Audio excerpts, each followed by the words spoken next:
Halo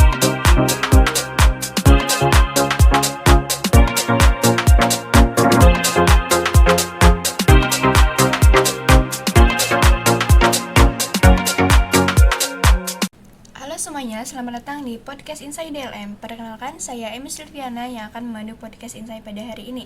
Nah, di sini aku udah ditemenin sama narasumber yang sangat luar biasa nih. Mungkin boleh langsung perkenalan diri aja, Kak? Perkenalkan, nama saya Kristi Berkinasi. Saya sendiri dari Komisi Legislatif sebagai staf gitu. Ternyata Kak Kristi ini dari staf Komisi Legislatif. Kalau dari namanya kan legislatif ya, apa aja sih Kak tugas dari Komisi Legislatif di DLM? Apa sama kayak DPR? Kan notabene sama-sama legislatif tuh Kak. Kan kalau secara umum kan tugasnya tuh kayak merancang, terus merumuskan kayak undang-undang gitu, terus kayak menentukan kebijakan untuk semua warga. Tapi kalau mungkin sama ya kayak di DPR gitu. Terus dalam secara DLM itu kan kita memiliki 4 proker gitu tuh. Yang pertama ada legal drafting. Legal drafting itu membahas tentang UU ospek fakultas, terus sama UU pemilihan raya untuk KMIPA. Terus yang kedua itu ada sekolah legislatif, terus ada sidang umum, yang terakhir itu pemilihan raya gitu. Nah, dari keempat proker tersebut, boleh tahu nggak kakak itu megang sebagai penanggung jawab proker yang mana? Kalau kemarin sih saya kan ada sekolah legislatif itu yang megang 2 orang, saya sama si U5, tapi mungkin dia kebetulan berhalangan hadir gitu.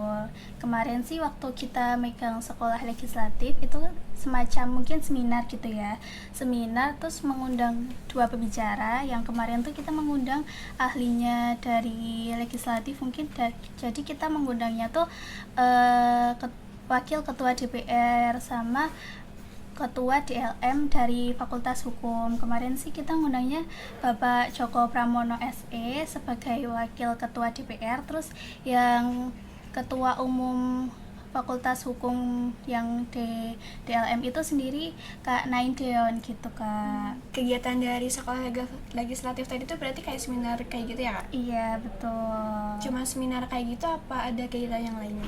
Enggak sih, kita cuman sekedar seminar aja dari mungkin jam 9, kemarin sih selesainya jam 12 siang gitu, karena dari 2 pembicara itu sendiri gitu Kak. Buat Kak Kristi tuh ada nggak sih alasan khususnya kenapa kakak milih di komisi legislatif ini? Kenapa nggak milih kayak kan di DLM itu banyak ya Kak, banyak komisinya, kenapa kakak tertarik ke komisi legislatif? Karena mungkin dari komisi legislatif tuh kita jadi mengetahui gimana sih legislatif dalam KMIPA itu sendiri gitu Kak. Nah ini kan udah mau 1 periode nih di DLM. Dengan alasan kakak gabung DLM tadi, gimana rasanya di DLM, terutama di divisi legislatif? Mungkin dari plusnya gitu ya, plusnya sih menambah relasi ya Kak, karena kan dari PJ yang saya tanggung sendiri itu sekolah legislatif kan bukan hanya dari dapat relasi dari sesama KMIPA, tapi juga dari ketua DPR-nya atau wakil ketuanya, terus dari fakultas-fakultas lain juga gitu Kak. Terus kalau mungkin minusnya karena prokernya yang pemira, terus SU itu kan juga berdekatan gitu ya Kak, jadi mungkin harus bisa manage waktu gitu sih. Ada nggak sih Kak tips dari kakak buat mahasiswa yang mau gabung di DLM, nah khususnya buat divisi yang sekarang kakak ini nih, divisi legislatif? Mungkin kalau tipsnya sih lebih banyak detail dalam membaca atau belajar detail dalam membaca, karena saat kita legal drafting kayak buat UU gitu kan, kita harus benar-benar detail dalam memilih katanya gitu, terus harus detail itu tuh katanya pas enggak buat KMIPA gitu. Terus kalau misal yang lain tipsnya sih harus bisa benar-benar manage waktu gitu sih, karena kan kita prokernya banyak yang berdekatan, jadi takutnya nanti terombang-ambing sama dunia perkuliahan yang mungkin dari praktikumnya atau tugas-tugasnya gitu sih Kak.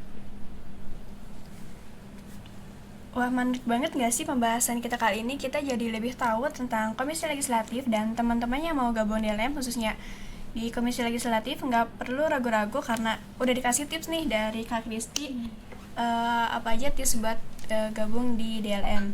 Mungkin cukup sekian podcast pada hari ini. Terima kasih kepada Kak Kristi yang sudah meluangkan waktunya dan berbagi informasi tentang Komisi Legislatif. Sampai jumpa di episode selanjutnya.